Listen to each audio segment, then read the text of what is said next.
بسم الله الرحمن الرحيم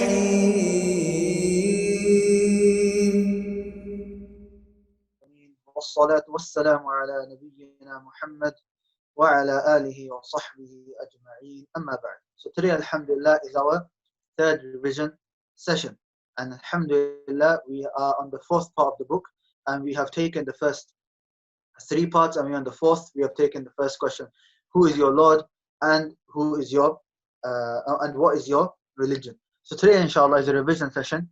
Today's revision session is from the beginning of the book. However, the questions we'll do in order of the book, so it stays in your head, it makes sense in your head. However, the questions in the beginning will not be as much, and because we are covering more and the time is still the same amount, I won't be able to ask in as much detail. So there might be a question or two that I missed out. However, just because I missed it out doesn't mean that it's not important. It doesn't mean that, oh, you got away with it. It doesn't mean that I don't have to learn it. It just means I didn't ask. So you should still revise by yourselves, bi'idhnillah. And like I mentioned before, the two best ways of revision is firstly to sit there, close the book, and try to mention everything from the beginning of the book till where we have reached by memory. And the second way is to get a partner and test each other. And obviously this is on top of sitting down, memorizing it, revising it, and putting effort by oneself. Is my okay? Is it better now? I've brought the tablet closer to me. Okay, so we're going to do the start off with the recitation. However, I don't want it to be just the whole recitation from the beginning of the book to where we've reached. Otherwise, that'll be 10 minutes, especially for those, or maybe more, maybe 20, for those who haven't memorized. And now, just daydreaming basically. So what we're going to do is we're going to read section by section, and then inshallah read along as we go along, inshallah. So those who have memorized, because I've decided not just to test Ridwan and Ammar, I've decided to test in terms of memorization everybody who has memorized, as I sent into the groups, especially for the brothers. So those who have memorized, put your hands up, bi'idhnillah, so I know to pick you. So before we even start the book itself, there were 5 questions. Now these 5 questions I'm going to ask, inshallah, as revision. So we'll start off with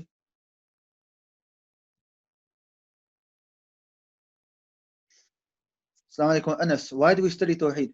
Wa alaikum assalam wa rahmatullahi wa barakatuh. Because it's the purpose of creation. Allah subhanahu wa ta'ala said, وَمَا خَلَقْتُ الْجِنَّ وَالْإِنسَ إِلَّا لِيَعْبُدُونَ. And the paradise is just for the people of Tawheed. And due to the strength of Tawheed of a person, You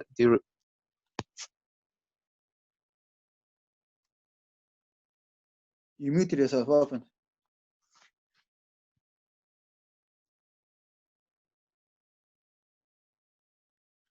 Anas? Okay, Anas got muted, so we'll ask Abdul Fattah, why do we study Tawheed? Because it is Allah created us to establish the Tawheed in worship, and second is Allah doesn't accept any deed without Tawheed. Paradise is only for the people of Tawheed. It's a means for your sins to be forgiven, and it's a means for happiness and tranquility. And it due to the strength of person Tawheed, the reward increases, and it is a means for guidance and safety, and it's a means for Shafa of Prophet Sallallahu Alaihi Wasallam. MashaAllah, Jameel. Okay, I see Anas is back. I'll ask you in a second. Abdul Fattah, tell me, what are the 3 questions of the grave generally? Yeah, that is, what is your Lord, what is the Prophet, and what is your religion? Why do we study this book specifically? Why don't we study Kitab al-Tawheed first? Because the ulama said it we have to start with Usūl Thalāthah, and we have to do a tadarruj, leveling up. MashaAllah, Jameel. Jazakallah khair. Okay, Anas, how many parts is the book split into, and what are they? The book splits into 5 parts. First, the tafsir of Surah Al-Asr, then 3 points to Tawheed and how to flee yourself from shirk. Then we have the three questions of the grave. After that, did I forget one? You forgot one. Importance of Tawheed. Importance of Tawheed, and then the 3 points, the 3 questions, and then the ending. Okay, yeah. Jazakallahu khayra. So this was the first lesson, the introduction. Now we move on to actual book. So Maudud, can you recite the first part of the book, please? Jazakallahu khayra. The matan. طيب.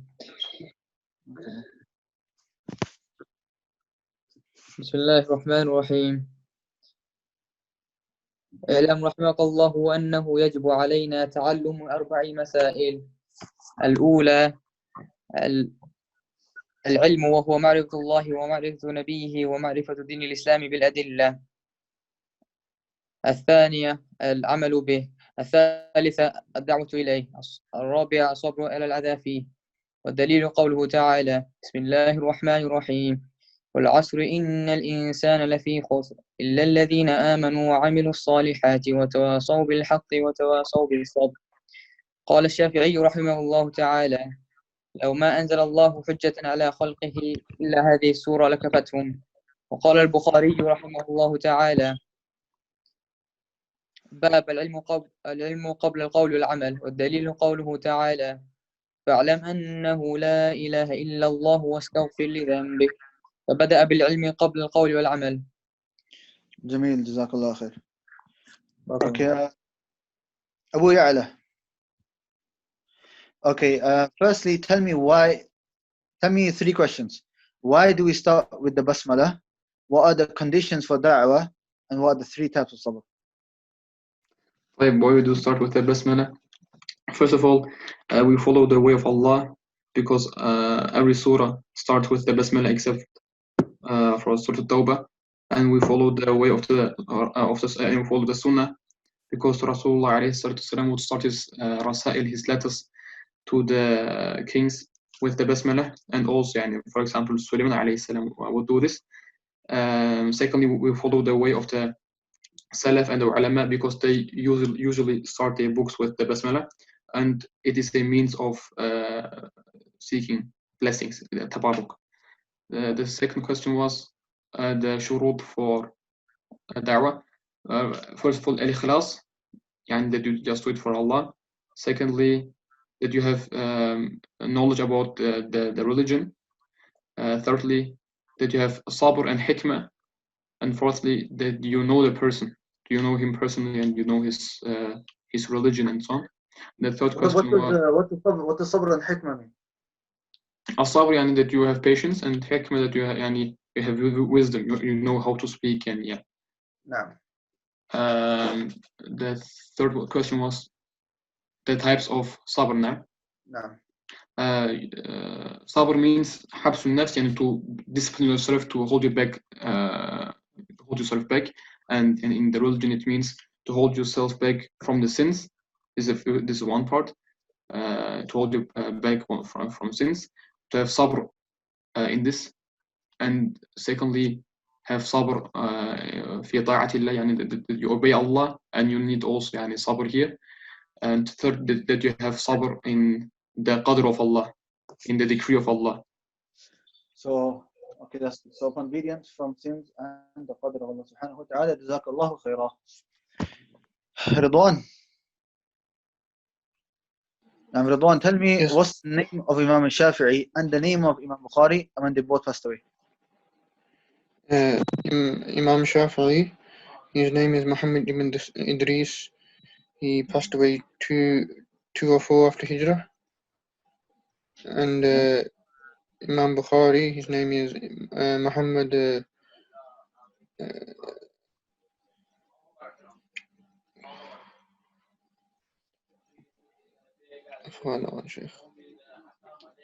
I'll give you a clue, Prophet. Muhammad ibn Ismail ibn al-Mughira. لا.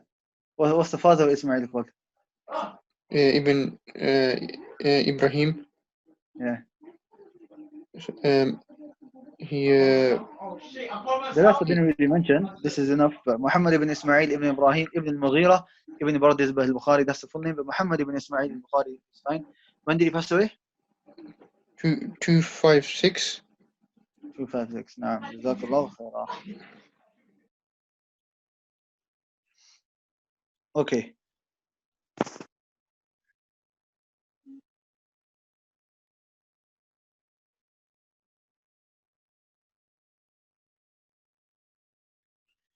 Okay, Abu Ya'la, recite the second part of the book. اعلم رحمك الله أنه يجب على كل مسلم ومسلمة تعلم ثلاث هذه المسائل. الأولى أن الله خلقنا ورزقنا والعمل بهن. الأولى أن الله خلقنا ورزقنا ولم يتركنا هملا، بل أرسل إلينا رسولا، فمن أطاعه دخل الجنة ومن عصاه دخل النار. والدليل قوله تعالى: إنا أرسلنا إليكم رسولا شاهدا عليكم كما أرسلنا إلى فرعون رسولا فعصى فرعون الرسول فأخذناه أخذا وبيلا. الثانية أن الله لا يرضى أن يشرك معه أحد في عبادته، لا ملك مقرب ولا نبي مرسل. والدليل قوله تعالى: وأن المساجد لله فلا تدعوا مع الله أحدا. الثالثة أن من أطاع الرسول ووحد الله لا يجوز له موالاة من حاد الله ورسوله ولو كان أقرب قريب. والدليل قوله تعالى: لا تجد قوما يؤمنون بالله واليوم الآخر يوادون من حاد الله ورسوله ولو كانوا آباءهم أو أبناءهم أو إخوانهم أو عشيرتهم أولئك. Do the مدود. نعم. آباءهم متصل يحصل آباءهم أو أبناءهم أو إخوانهم. ولو كانوا آباءهم أو أبناءهم أو إخوانهم أو عشيرتهم. So basically, just فائدة, I think I said it a bit short to myself. كانوا, that's that one you can choose because it's مد منفصل. نعم. فآباءهم and أبناءهم, both of these have to be the 4 or 5 حركات because the hamza is in the same way. So those you can't miss. نعم. أولئك كتب في قلوبهم الإيمان وأيدهم بروح منه ويدخلهم جنات تجري من تحتها الأنهار خالدين فيها رضي الله عنهم ورضوا عنه أولئك حزب الله ألا إن حزب الله هم المفلحون. جزاك الله خير.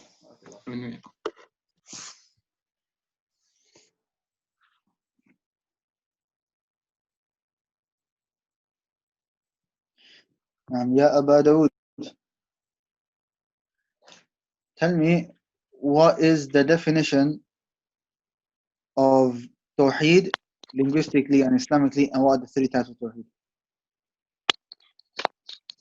Tawheed comes from the word yuwahidu wahada, that is to single out something or to make something one. That is a linguistic definition. Islamic definition of Tawheed is to single out Allah in His to single out Allah exclusively in His actions, that is in His lordship, and in our actions, that is in His uluhiyah, and in His names and attributes, asma sifat. MashaAllah, Jamil, that's good. You more about more or less got it. But I try to go back to the book and get the exact wording. To single out Allah subhanahu wa ta'ala in everything which is exclusive to Him. Try to memorize it like that in the book. But the understanding is there, which is good. Alhamdulillah. Okay.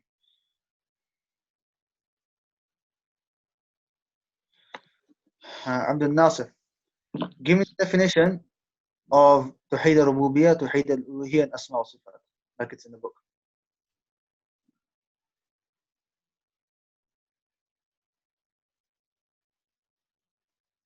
Abdul Nasir. It looks like he doesn't want to answer. Okay, Amir, answer the question. Tawheed of Rububiyyah is to single out Allah in His actions, that He's like the only creator, the provider, the sustainer.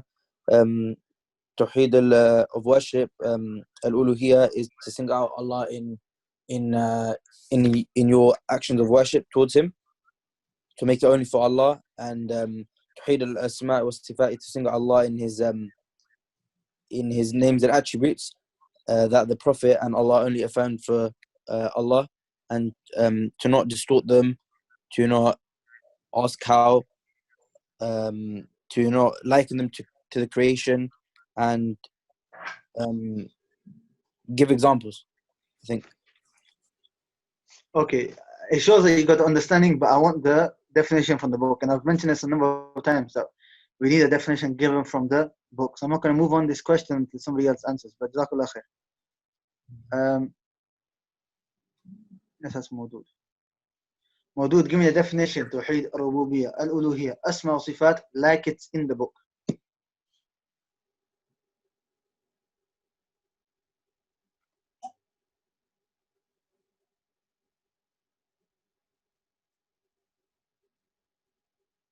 Maudud.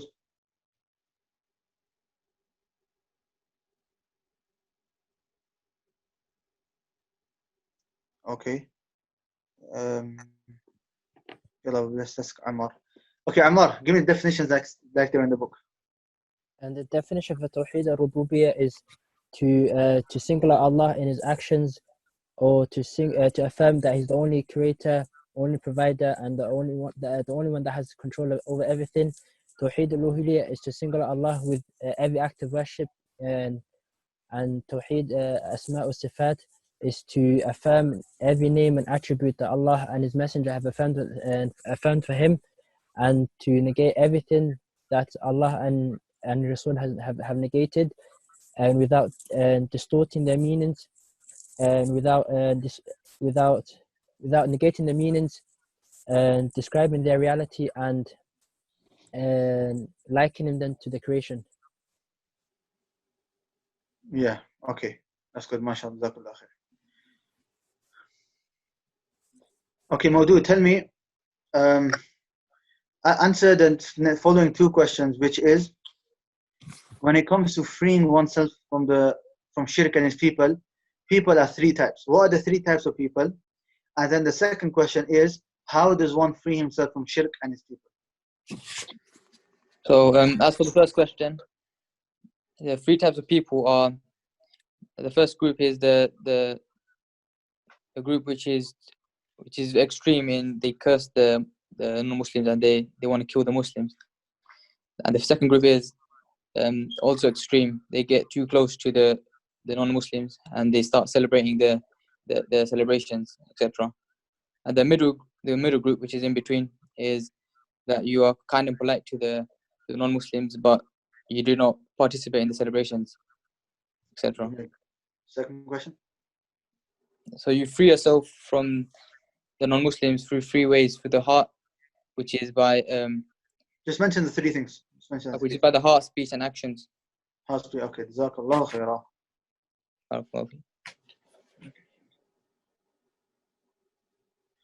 Abdul Kareem, recite the third part of the book. بسم الله الرحمن الرحيم. اعلم رحمك الله. Is it the third part? Yeah, the third part. Okay. اعلم أرشدك الله لطاعته. Yes. Okay. بسم الله الرحمن الرحيم.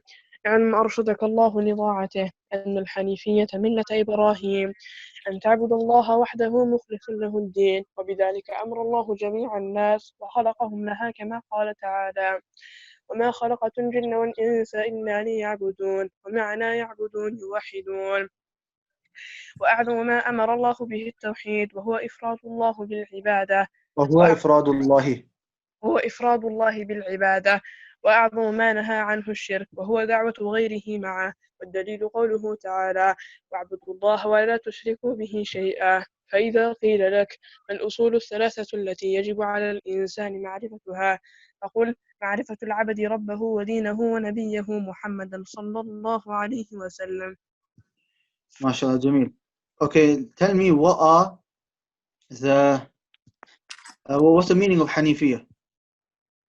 Hanifiyah is to turn away from shirk in itself, and it's to negate everything which is worship besides Allah. What does it linguistically mean? Linguistically, it's to lean on something. It is what? lean something. Okay, good. Okay. And okay, regarding shirk, what's the definition of shirk and what are the two types of shirk? Shirk means to associate partners with Allah subhanahu wa ta'ala. The two types of shirk are the major shirk and the minor shirk. The major shirk will not be forgiven and you'll be punished eternally in the hereafter. And the second shirk is the minor shirk, which you can be forgiven for. So, okay, sorry, 1 second. I don't know how to do the screen. So the definition of shirk was? It's to associate partners with Allah. Associate partners with Allah subhanahu wa ta'ala. Good. And what's the difference in major shirk and minor shirk?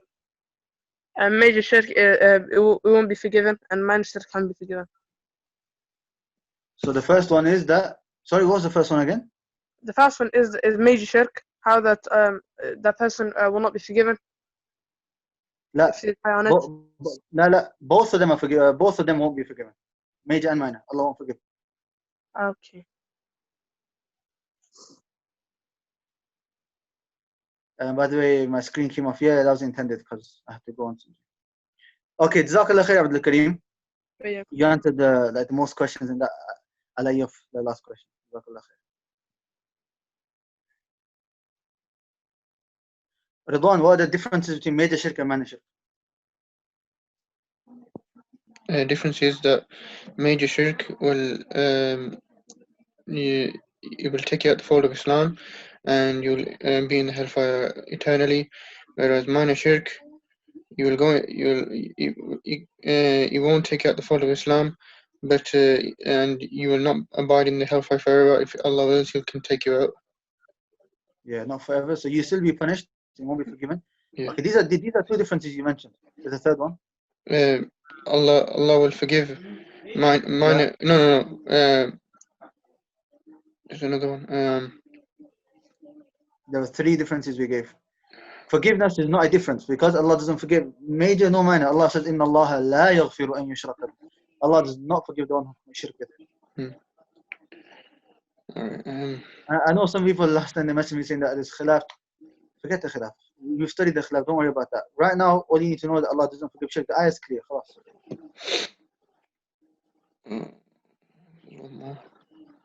The third one. Okay. Let me see if somebody else can get the third one.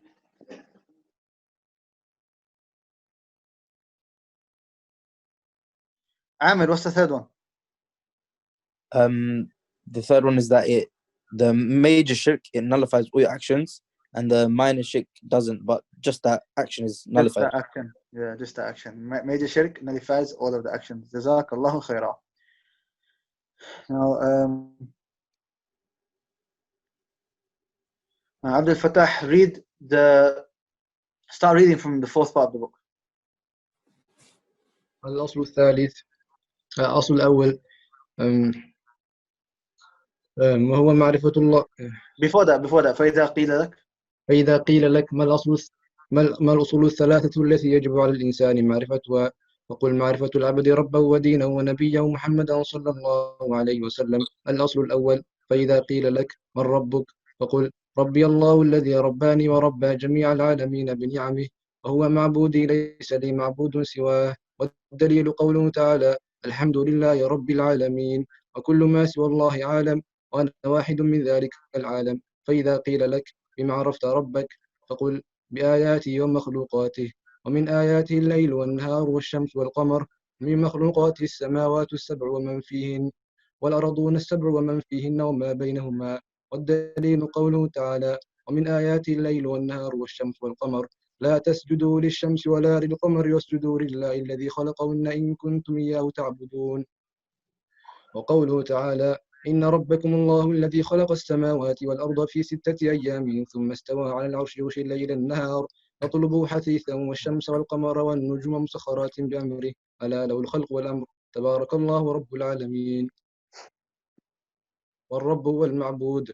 والدليل قوله تعالى: يا أيها الناس اعبدوا ربكم الذي خلقكم والذين من قبلكم لعلكم تتقون، الذي جعل لكم الأرض فراشا والسماء بناء وأنزل من السماء ماء فأخرج به من الثمرات رزقا لكم فلا تجعلوا لله أندادا وأنتم تعلمون. قال ابن كثير رحمه الله تعالى: الخالق لهذه الأشياء هو المستحق للعبادة، وأنواع العبادة التي أمر الله بها مثل الإسلام والإيمان والإحسان، ومنها الدعاء والخوف والرجاء والتوكل والرغبة والرهبة والخشوع والخشية والإنابة والاستعانة والاستعاذة والاستغاثة والذبح والنذر وغير ذلك من أنواع العبادة التي أمر الله بها كلها لله تعالى. والدليل قوله تعالى: وأن المساجد لله فلا تدعوا مع الله أحدا، فمن صرف منها شيئا لغير الله فهو مشرك كافر. والدليل قوله تعالى: ومن يدعو مع الله إلها آخر لا برهان له به فإنما حسابه عند ربه إنه لا يفلح الكافرون. وفي الحديث جزاك الله خير. لا really good. بارك الله فيك. أحسنت. حياكم الله يا موسى. موسى, tell me what's the meaning of the word رب. الرب هو المربي الخالق الرازق الناصر الهدي. So الرب هو المربي, the nurturer, المربي الخالق, the creator, الرازق, the provider, الناصر, the one who gives victory, الهادي, the one who guides. جزاك الله خير. جميل. Okay, how do we know Allah subhanahu wa ta'ala? Yeah. How do we know? Sorry. How do we know Allah subhanahu wa ta'ala? بما عرفت ربك. بآياته ومخلوقاته, through his signs and through his creation. Okay, we mentioned two types of signs. His signs in the the revelation and the signs from the universe. Yeah, universal and legislated signs. Okay. The Shaykh here in this part of the book, how is he trying to prove Allah subhanahu wa ta'ala's existence? We mentioned an important point regarding this. He's trying to prove Allah subhanahu wa ta'ala's existence by, is he using his rububiyyah to prove his uluhiyyah? Is that what you're saying? Yeah. So, but he's saying that he's proving the rububiyyah of Allah subhanahu wa ta'ala بآياته ومخلوقاته. And then he says, like Ibn Kathir mentioned, rahimahullah, الخالق لهذه الأشياء هو المستحق للعبادة, which proves the rububiyyah of Allah subhanahu wa ta'ala. Explain, how does the rububiyyah prove the uluhiyyah of Allah? How does it? Because if there is a being who is powerful enough to create all these things and maintain and ordain it, and he gave us life and he gave us everything, then he deserves to be worshipped. Jamil, last question for you. What's the name of Ibn Kathir and when did he pass away? His name is Imaduddin Abu al-Fida Ismail ibn Umar ibn Kathir al-Dimashqi al-Qurashi, 701 to 774. So how old was he when he passed away? 73. 73. Jamil, mashallah, ahsant. That's really good. Assalamu alaikum. Barakallah.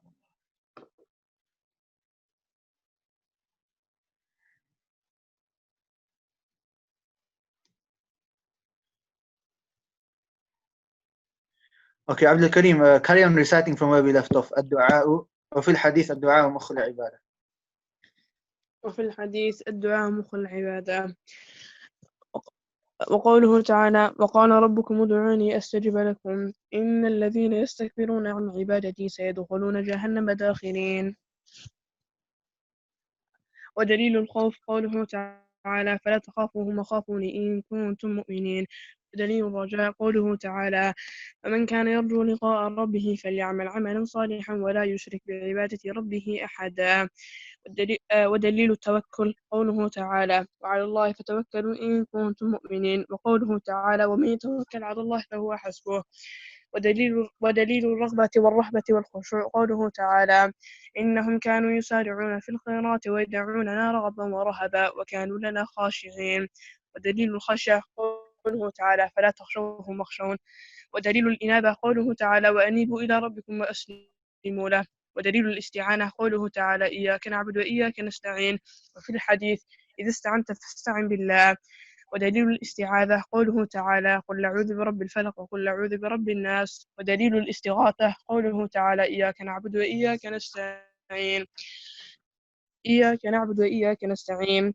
ودليل الذبح قوله تعالى: قل إن صلاتي ونسكي ومحياي ومماتي لله رب العالمين لا شريك له. قل إن صلاتي ونسكي. ودليل الاستعاذة قوله تعالى: قل أعوذ برب الفلق وقل أعوذ برب الناس. ودليل الاستغاثة قوله تعالى إذ تستغيثون ربكم فاستجاب لكم. ودليل الذبح قوله تعالى قل إن صلاتي ونسكي ومحياي ومماتي لله رب العالمين لا شريك له. ومن السنة لعن الله من ذبح لغير الله. ودليل النذر قوله تعالى يوفون بالنذر ويخافون يوما كان شره مستطيرا. شكرا. لا جزاك الله خير جزاك الله خير. That's good.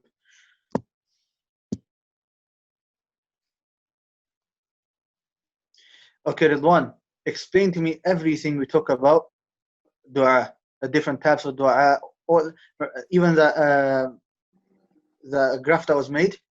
I want everything in that graph. So dua is the first thing that the author says, because dua is what there is most shirk within it, and it is of two types: supplication for a need and supplication for a worship. Supplication of worship is worship only for Allah. Directing it to other than Allah is major shirk and takes one out of the fold of Islam.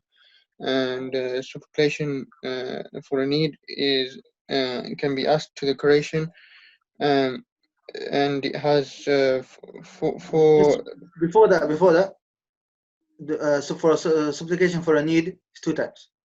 Oh yes, so two types. That which only Allah is able to grant. So so for example, you ask a person for a child, and that you can only ask Allah for that, because He's the one who can give. And the second one is to the creation, and this must have four conditions to be fulfilled for it to be permissible. The one be asked must be alive, must be present, he must be able, and you also believe that he is only a means, and if you believe that he himself can give you what you're asking independent of Allah, then you have committed shirk. And explain the means. So how many different types of people are there when it comes to the means? There's three types. The first group believe that only Allah is capable to give, and you can use the means. Second is people they believe in, and they believe in the means, and they use things that Allah has not permitted. For example, amulets. This is minor shirk that can lead to major shirk. And the third group, that they believe within themselves that the means within themselves is a cure, independent of Allah, and this is major shirk. Jamil. Last thing. So, sorry, say again. The two types of means. Two types are legislated, and for example, ruqya, and that which has been proved by experience. Yes, Jazakallahu khairah. That's good. That's all that we took with dua. And I think if we go here, find the picture, inshallah.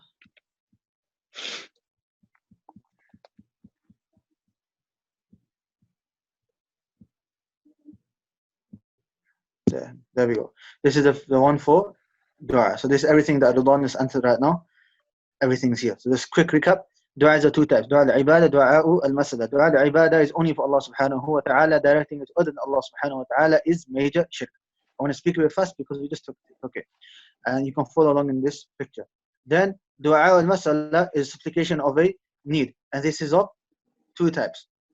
Only that which Allah subhanahu wa ta'ala can do, asking other than Allah, is major shirk. That which the creation can do. The one that the creation can do, then it can be done, but with four conditions. The four conditions are: person must be alive, present, able, and you believe that is only a means. When it comes to the means, people are three types. People of Tawheed that use the means that Allah subhanahu wa ta'ala have given them, but the benefit or harms that come with it to Allah subhanahu wa ta'ala. Those that use means that Allah subhanahu wa ta'ala has not made as means, that is minor shirk. And then finally, those who believe that the means in of itself is the one that gives ultimate harm and benefit, then that is major shirk. And the two types of means are legislated in the Sharia, such as Ruqya and Quran, etc., and proven i.e. by science or experience, such as medicine. This is what we took regarding dua. Jameel Jiddan. Shall I explain the other No, ones? it's okay. Okay. No, it's okay. Now, Musa, tell me regarding the different types of khawf, different types of fear. Okay, so there's three types of khawf. So one is the khawf which should only be given to Allah subhanahu wa ta'ala, where you recognize His supremacy and you fear Him the way He deserves. The second type is the natural fear, like if someone's scared of a fire or whatever. And the third type is, and this is a prohibited fear, it's giving the fear that we should only give to Allah to anything else than Him. It is what, sorry? It is it's basically the fear that we give to Allah that should only belong to Allah. If you give that to anyone else, then that's the third type of fear. It's major shirk. It's haram. Okay, what did you say for the first one again? It's the fear which should only be given to Allah subhanahu wa ta'ala, where you recognize His recognizing His supremacy and His. What's the difference between the first and the third that you mentioned? Between the first and the third. Yeah. The first is given only to Allah subhanahu wa ta'ala, and the third is giving that fear to anyone else. It's like, for example, losing hope in Allah subhanahu wa ta'ala. That can also come on the third one.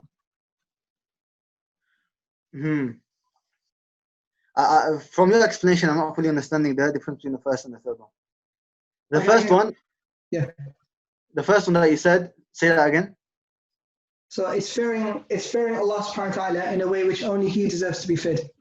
So it's fearing Allah in a way that only He deserves to be feared. And what's the ruling on this? This is wajib. Wajib. And if I give this fear to somebody else? Then that's the third type, which is major shirk. La. No. Is the third type losing hope in Allah? Okay, explain the third one then. Explain the other one. So the second, okay, so I explained the second. The third one is prohibited fear. So it's, for example, losing hope in Allah. Yeah, okay, that's the difference, okay? So you're on the right lines. I think you maybe got mixed up in a little here and there. The first one that you mentioned is that fear which only should be Allah subhanahu wa ta'ala in terms of worship and veneration. That is wajib to give to Allah, and to give it to other than Allah subhanahu wa ta'ala is major shirk. Not haram, major shirk, not prohibited. Then we had the natural fear that you talked about, alhamdulillah. The last one is the prohibited fear. This is to either losing hope in the mercy of Allah, that's a major sin, or following the creation or fearing the creation and leaving off that which is obligatory upon you, or doing a sin. That is the fear which is prohibited. Okay. Make sense? Yeah.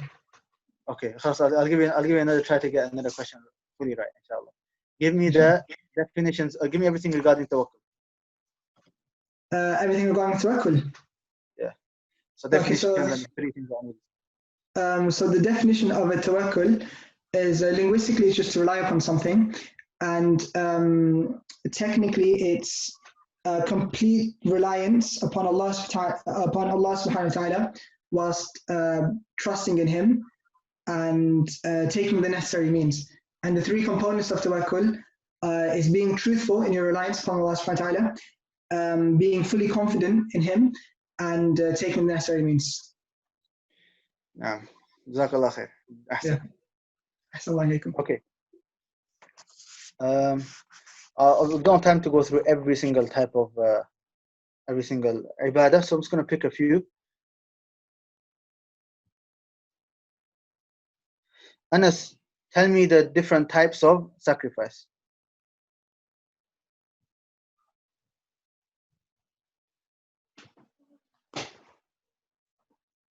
Okay. I don't know when this is gone. Okay, let's ask Adnan. Adnan, give me the different types of sacrifice. There's sacrifice on specific occasions, like the day of Eid, for example, where you sacrifice to Allah subhanahu wa ta'ala. And then there's nadhr, sacrifice, which is fulfilling for a vow, which you vow to Allah subhanahu wa ta'ala. And then there's nusub, which is you sacrifice to other than Allah subhanahu wa ta'ala, which is haram. And then there's sacrifice of necessity, which you sacrifice in order for basic provision and sustenance, your day-to-day rizq. And yeah. Okay, mashallah. You give some nice examples, however, it's not actually taught. How many types are there? Give me a number first. I'm assuming 4, but Allahu A'lam. No, it's not 4. Okay. Okay. I'll say the 3 and you tell me which one's 4. You give me the examples for each one. Okay, inshallah. There are 3. The first is sacrificing for Allah subhanahu wa ta'ala. Give me examples. Okay. Like for example, on the day of Eid, you sacrifice for Allah subhanahu wa ta'ala. Like the udhiyah, sadaqah, all of that. Okay. Yes. Then we have the permissible sacrifice. Yes.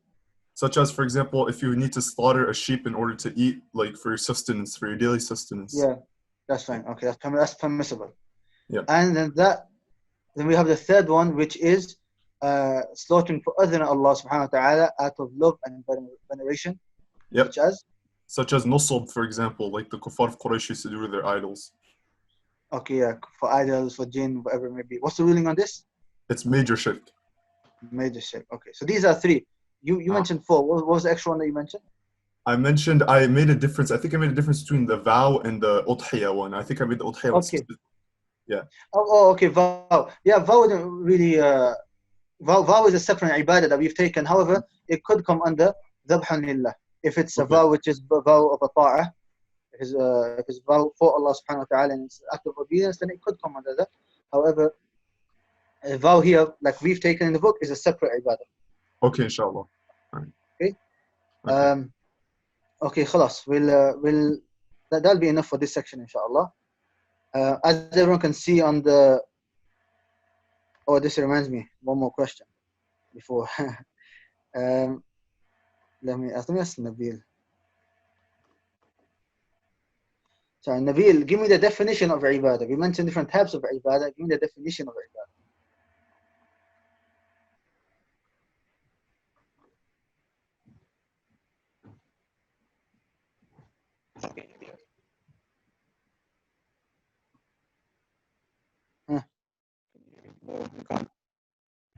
Nabil, I can't hear you. Can you hear me now? Clear. Yeah, I can hear you a bit now.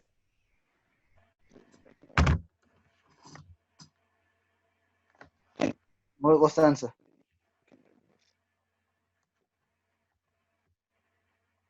Okay, it's not really that clear, Nabil, so we're going to pick someone else, inshallah.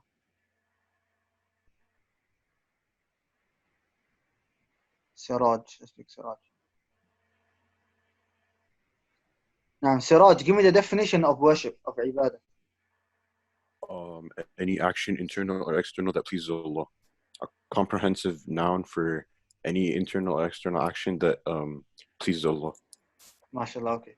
A comprehensive noun for anything which Allah subhanahu wa ta'ala is happy, pleased with. Oh, sorry, لِمَا يُحِبُّهُ اللَّهُ يَرْضَى. Allah subhanahu wa ta'ala loves or is pleased with from actions and sayings, from sayings and actions, both internal and external. Okay. So give me the 2 conditions for a worship to be accepted. Ikhlas and ikhlas, and it has to follow the sunnah. Yeah, first sincerely for Allah, the second following the sunnah of the Prophet sallallahu alaihi wasallam. I'm very good. Jazakumullah khairah. Okay, so as everyone can see on the screen right now, this is worship. So we have at the top Ibn Abbas saying that every time the word worship is in the Quran, it means to single out Allah subhanahu wa ta'ala. Like we're gonna like we took in the 3rd part of the book. Then we have the definition of ibadah. It is a comprehensive noun for everything which Allah loves and is pleased with from His sayings and actions, both hidden and apparent. And in brackets, just explaining, so giving a few examples. The 2 conditions, sincerity and according to the Sunnah, and these are the types of worships with the with definitions or a little explanation of each one. So those who want to screenshot it, you can screenshot it now if you haven't done before. I think they've been sent into a group anyway. And here is a bit more in depth regarding the worships. So dua is very simple here, but we had the separate one for dua, which was this. And then we have the 3 types of fear. We have the tawakkul, the three things needed in tawakkul. Longing and dreading, they are accompanied by action. Seeking assistance, refuge, rescue, coming them with the four conditions. There's three types of slaughter and the two types of oath. An oath in the name of Allah, an oath then other than Allah subhanahu wa ta'ala, which is shirk. So if you swear by other than Allah subhanahu wa ta'ala, I swear by this God, for example, that is shirk. And you don't need to worry about, a lot of people ask me, is it major, minor? You don't need to worry about that. Okay, just know that it is shirk. And Nazar itself has its own chapter in Kitab al-Tawheed, chapter number 14, I believe, or 13, if I'm not mistaken. So we will take it there bi'idhnillah. Okay, alhamdulillah, we finished the ibadat. We're on the last part of the book, with the last section that we just did now. So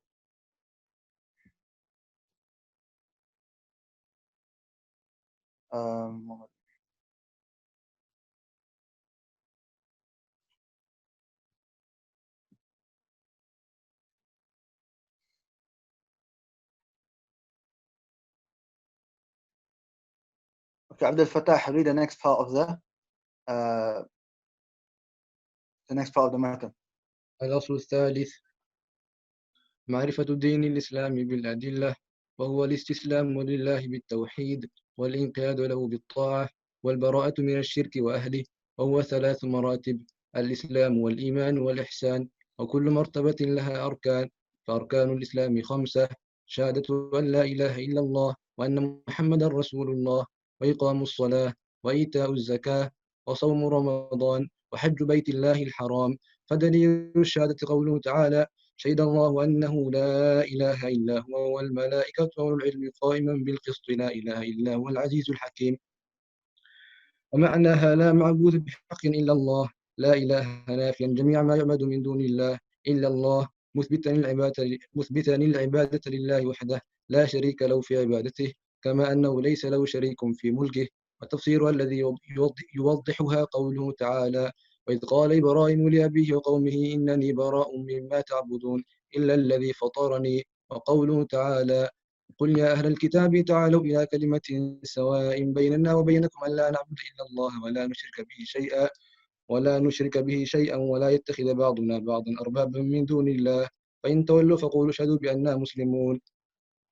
والدليل شهادة أن محمد رسول الله قوله تعالى: لقد جاءكم رسول من أنفسكم عزيز عليه ما عنتم حريص عليكم بالمؤمنين رؤوف رحيم.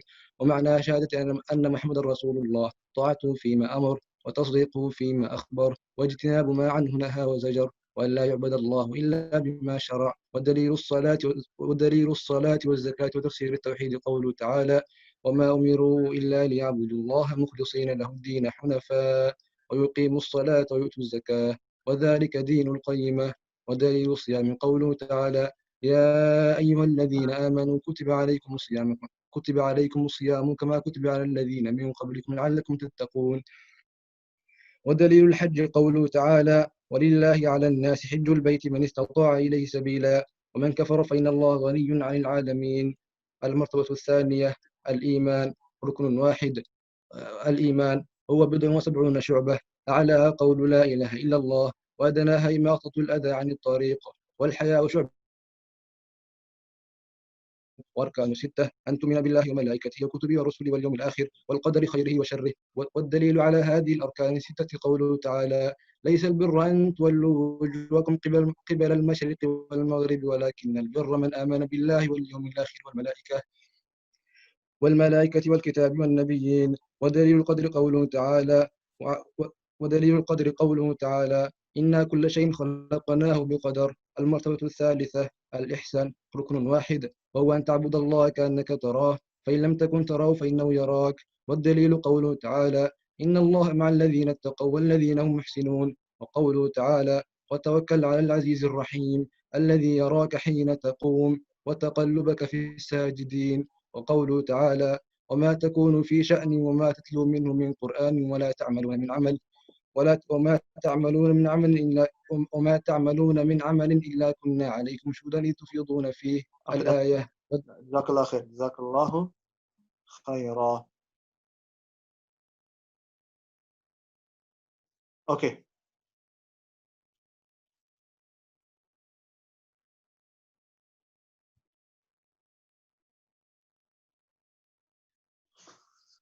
Okay, Abdul Kareem, firstly give me the two pillars of Tawheed. The two pillars of Tawheed are al-Isbat and al-Nafi'. Al-Isbat is the affirmation, and Nafi' is the negation of whatever is being worshipped besides Allah. It's not nafi', it's nafi. Noon fa ya. Nafi, okay. Nafi. Good. Means negation. Okay, very good. Okay, regarding the Prophet ﷺ, actually before that, give me examples of Isbat and Nafi. Huh? Give me examples of Isbat and Nafi. Isbat and Nafi is, for example, Ibrahim, when he said to his people that I am dissociated from everything you worship, that is, what you call it, the negation of everything which is being worshipped besides Allah. And the Isbat was when he said, إِلَّا الَّذِي فَضَرَنِي, is basically except Allah subhanahu wa ta'ala. Good. Okay. What about La ilaha illallah? La ilaha illallah, the Isbat would be La ilaha illallah, and no, the Isbat would, the Nafi would be La ilaha illallah, and the Isbat would be illallah. And it has conditions as well. And the poem was العلم واليقين والقبول والانقياد فدر ما أقول والصدق والإخلاص والمحبة وفقك الله لما أحبه, which was knowledge MashaAllah. and Okay, certainty. that poem about Hakami, Imam Hafiz al-Hakami. However, how many conditions are in there? 7, but there's also an 8th one, which is وكفر بما يعبد من دون الله, to disbelieve in everything which is worshipped besides Allah. MashaAllah. Okay, mention all 8 then, maybe. So there's al-ilm, which is knowledge, al-yaqeen, certainty, al-inqiyad, which is al-qabul, which is acceptance, al-inqiyad, which is submission, wal-sidq, which is truthfulness, wal-ikhlas, certainty, wal-mahabba, love, and وكفر بما يعبد من دون الله, to disbelieve in everything which is worshipped besides Allah. Jamil.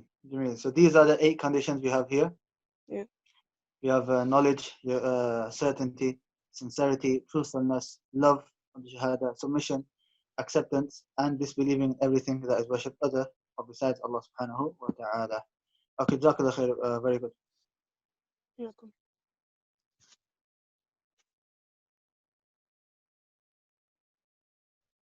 Okay, Adnan, what are the 4 things you have to believe regarding the Prophet sallallahu alaihi wasallam?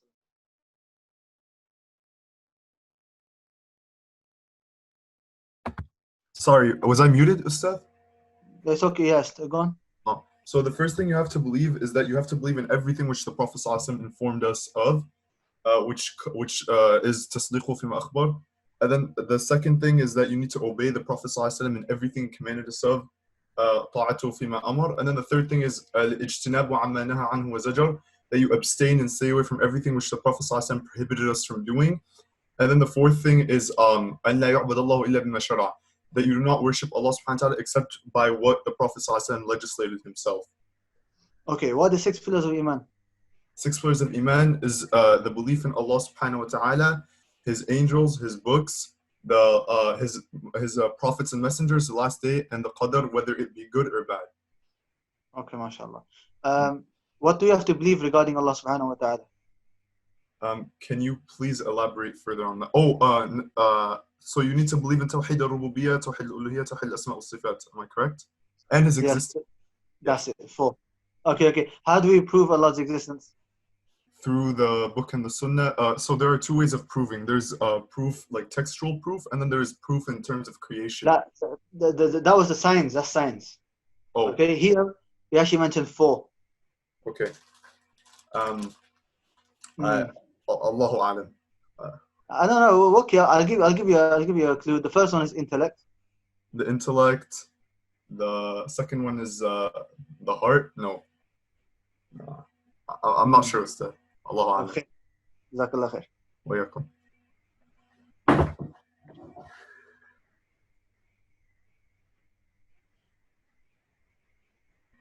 Ridwan, tell me the 4 ways we know Allah subhanahu wa ta'ala exists. The intellect, the senses, the fitrah, natural instinct, natural inclination, and revelation. And revelation. So these are 4. Explain to me each one. So the intellect, Allah says in the Quran, or were they created by nothing, or were they themselves the creators? Senses, i.e., when, for example, you're in hardship, it's natural for a person to make a dua or call upon Allah, and a natural instinct. Everyone born is upon the fitrah to worship Allah alone, but later on his parents or her parents turn them into a Jew, Christian, etc. And revelation, and i.e. the Quran and the Sunnah, everything in the Quran is Tawheed. Okay, mashallah. Jazakallah.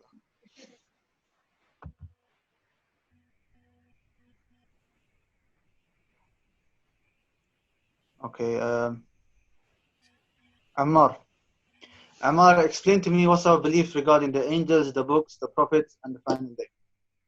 And regarding the angels, we have to believe that the angels are created from light, that they only obey Allah and they don't disobey Him, and some of them were tasked with some specific jobs, like duties, such as Jibril being he's revealing the messages to the prophets, and Mikael and sending down being. Okay, Ammar, 1 second.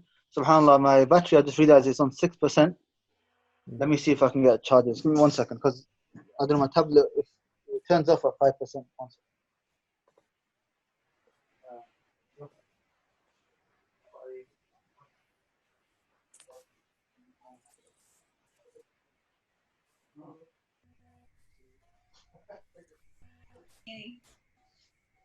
Okay, if it is turn off, then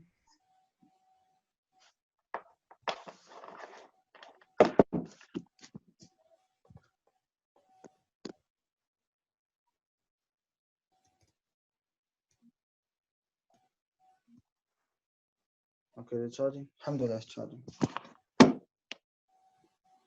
Okay, I have to come over here now. Okay, carry on. Sorry. And regarding the belief in the books is that we believe that it's the speech of Allah, and they were not created, and they were sent to every messenger, and the Quran abrogates every other book that was sent before, and the books that were sent are the Quran, the Torah, the Injil, the Zabur, and Suhuf Ibrahim and Suhuf Musa. And regarding the belief of the messengers, we believe that they were all men, and they were not. And that they never had any characteristics of lordship, and that they worshipped Allah, and they were not to be worshipped, and they came with signs and miracles to show to the people.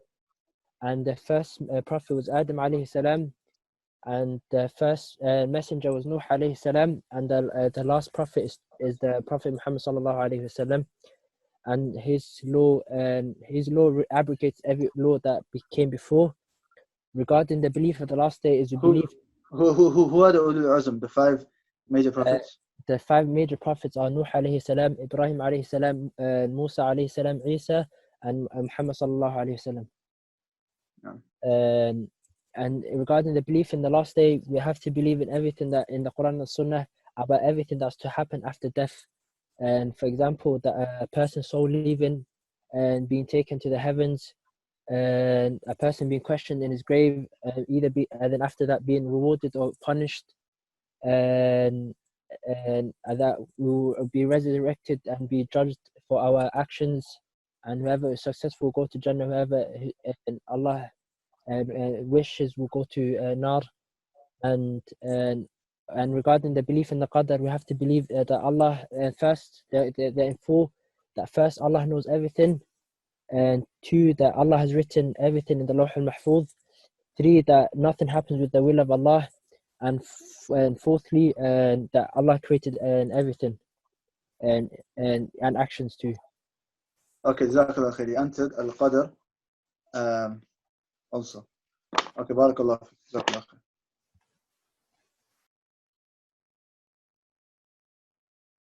Okay, Abu Abdul Rahman, how many pillars are there for Ihsan?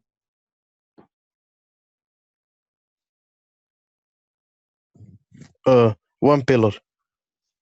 What is it? To worship Allah as you can see Him. If you cannot see Him, He sees you. How many levels are there of ihsan? One. One pillar, but how many levels are there? Two. Two levels. What are they? To worship Allah as you can see Him. This is the higher level. Ibadat al-mashahada, worshipping Allah as you can see Him. And this is ibadah based upon love and wanting what is with Allah subhanahu wa ta'ala. Okay. What's the second one? The lower level. Allah sees you. Yeah, if you can't see Allah, Allah can see you. Do you know what it's called? No. Okay. The lower level, ibadat al-muraqabah, a supervision. That you know that Allah subhanahu wa ta'ala is supervising you, even if you can't see Him. Okay. Jazakallah khair.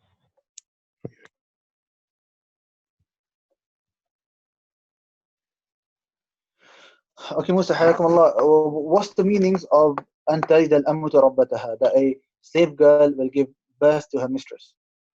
The ulama, they differ on the meaning. Some of them said that it will mean that the children will be very disobedient towards their parents, and others mentioned like specific situations where slavery will be so common that a man will that a man will buy his mother without even noticing because of how common slavery will be. There's one more. That you mentioned three opinions. Parents into slavery. And sorry? You just mentioned the slavery. You mentioned the slavery. So on the second one was that it's going to be a lot of slaves.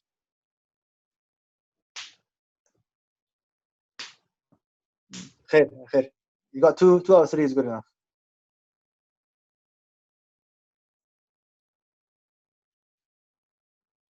Mawdood, give me the third one. So the third one is the changing roles in society. Roles in society will change. Okay. Okay. Regarding Hadith Jibreel, give me some benefits from Hadith Jibreel.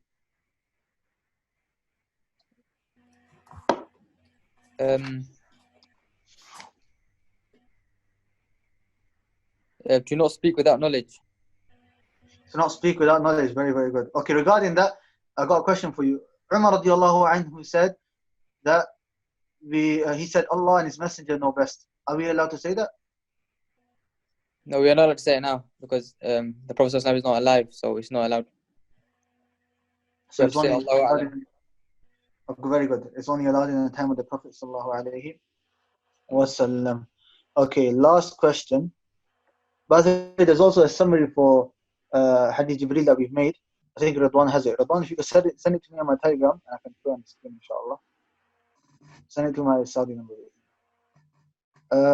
The last question, let's give it to Abdul Karim, inshallah. Abdul Karim, there are 6 rights of a student of knowledge mentioned after Hadith Jibreel. What are they? The first one, rights on yourself, rights on the place which you are studying, rights upon your colleagues, rights upon the books which you're learning with, the rights upon your teachers, and the rights upon knowledge itself. MashaAllah, these 6. Could you give me examples? And the rights of your own self, you have to maintain taqwa and be a follower of the Salaf. The rights of the places, like for example, if it's a masjid, it has even more rights. So you have to pay tahiyyatul masjid, keep it clean, and not litter. The rights of your teachers are don't excessively praise them, and also ask appropriate questions, and don't ask questions to cause fitna or just for trouble. And the rights of your colleagues is that you need to. The Prophet said that none of you truly believes until he loves his brother what he loves himself. The rights of the book are take care of them. Don't be dropping them on the floor, for example, the books, or like treating them bad ways. And the right of the knowledge is to study it thoroughly and to preserve it and to understand its importance and how that it is to act upon it especially. Okay, mashallah, very, very good. Radwan, I think you sent it to me on my UK numbers. Okay, one second. Okay, alhamdulillah. I think with that we have finished. Let me see the book if we've missed anything out.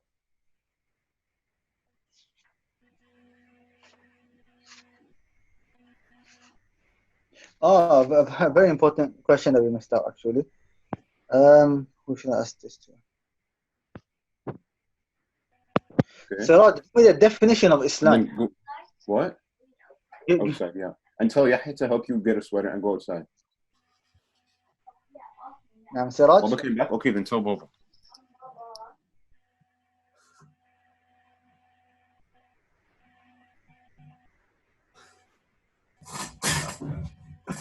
Okay.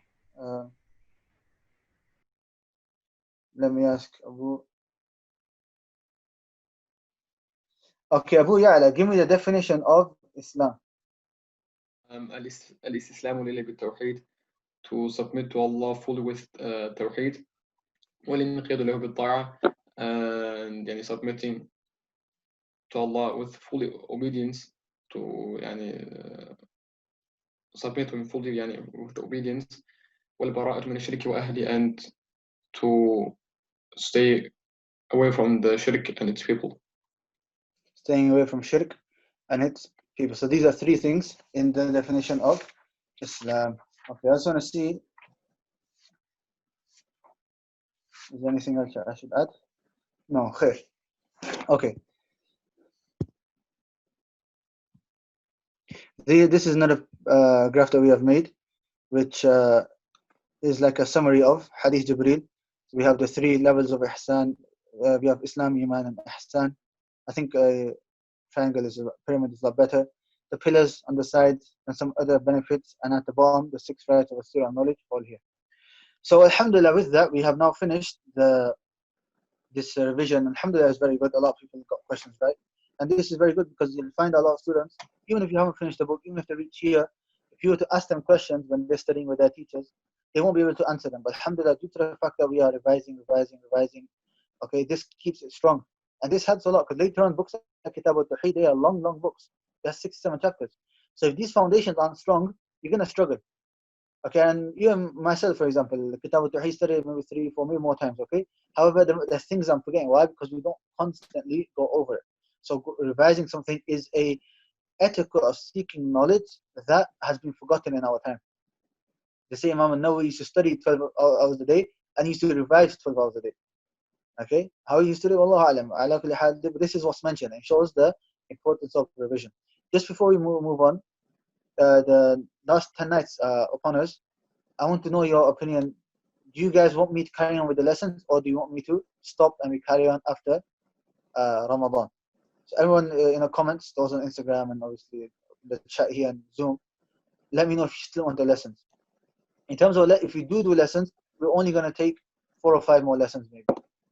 Only 4 or 5 more lessons, and we will do 1 or 2 revision sessions at the end. However, those revision sessions, those will be after Ramadan. Even if you finish within Ramadan, those will be after Ramadan.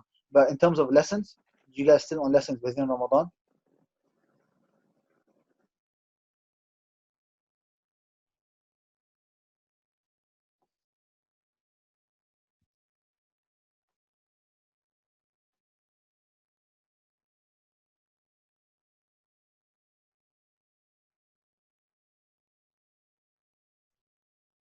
There's some people are saying we focus on ibadah. However, please don't write that if you're not going to do ibadah. A lot of people can say this. They talk, they say we need to do ibadah, but there's no class. Will you be doing ibadah instead of the class, or will you be relaxing? Okay, because remember, seeking knowledge is an ibadah itself, and it's from the best of acts of worship that one can do.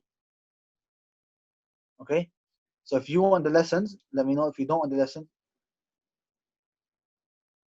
if you're telling me to do after a certain time after Asr, tell me what you call it, what time that is for, like, where are you? I'm trying to convert it to Saudi time so I know. Okay, so yeah, I know the Salafis stop when they recite Quran. However, do you recite the Quran 24/7? So please don't. If you're not going to do ibadah, then don't write that. Just be honest with yourself, okay? BST Akhi Musa, forgive me, I don't know what that time is.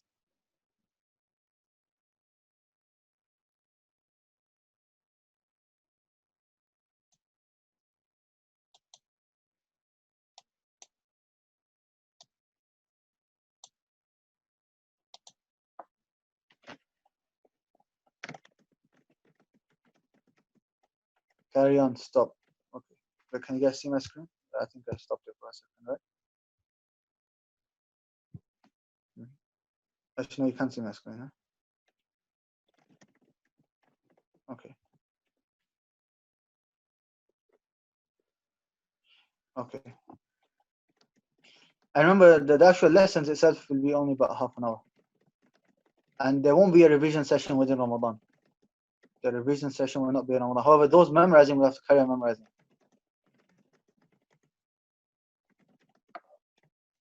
Let's see what they're saying on Instagram.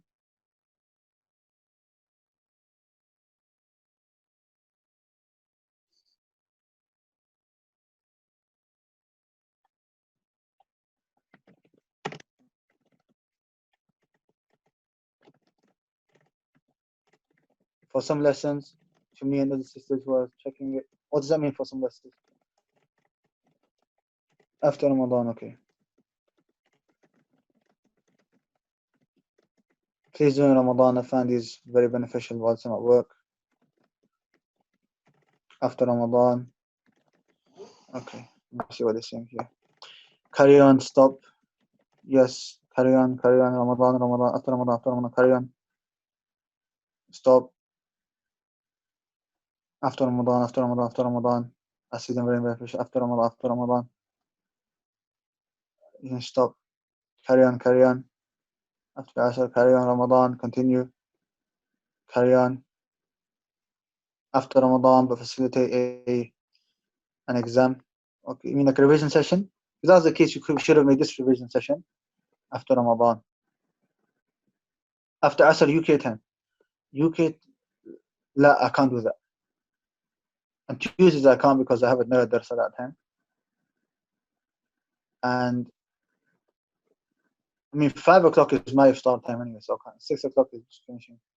And have lessons on some of those days.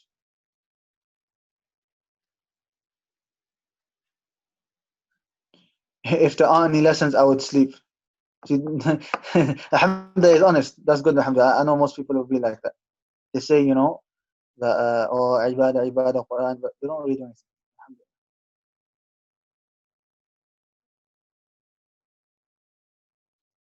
After Ramadan, lighten the memorization.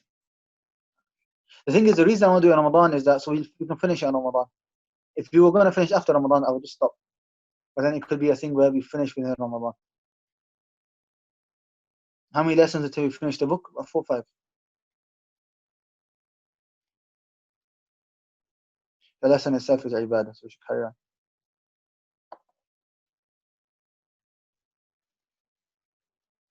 Maybe people forget. Now, alhamdulillah, we've gone over it a few times. Hopefully, don't forget. Make a poll on Telegram. People slack if we post. That's one thing I'm thinking. People are gonna slack, then Eid.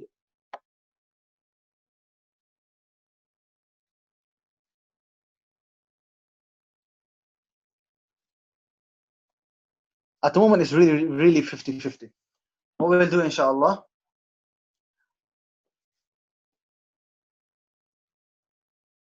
I think what we'll do, inshallah, we'll carry on. We will carry on, bi'idhnillah, and that way we will finish. We will finish, inshallah, within Ramadan. In terms of, we're going to carry on the same amount of memorization. Try to keep up to date, but I'll be a bit less strict in the sense that if somebody is behind, no worries. We'll finish with Ramadan, and then we'll take a little break for Eid, maybe a week, maybe 2, depending on the situation.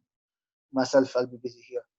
And then we can come back, and then hopefully everyone's caught up, and we can do 1 or 2 revision sessions of the whole book as well. So what we'll do, inshallah, is that we will carry on within Ramadan, and I'll try to keep the lesson shorter. Today was long. The revision session was always long. Other lessons, bismillah, I'll try to keep it shorter. What's left from the book isn't hard. Most of it quite simple. So, okay, inshallah. So we'll stop here for today's lesson. Subhanakallahumma wa bihamdik, ashhadu an la ilaha illa anta, astaghfiruka wa atubu ilayk.